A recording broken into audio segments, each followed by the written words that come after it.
આ છે આપણી દાબેલીની રેસીપીનો પાર્ટ 2.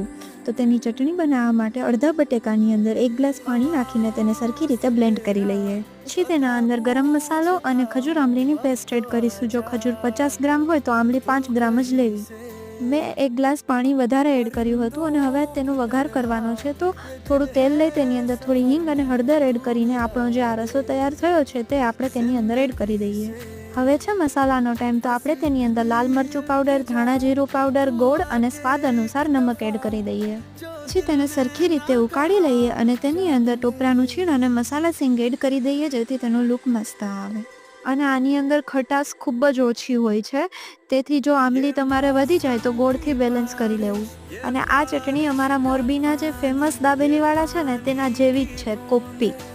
અને આ ચટણીમાં ગરમ મસાલો બહુ મેઇન છે, એટલે મેં અહીંયા આખી ચમચી ભરીને વાપર્યો હતો. તમે પણ એક વખત જરૂરથી ટ્રાય કરજો.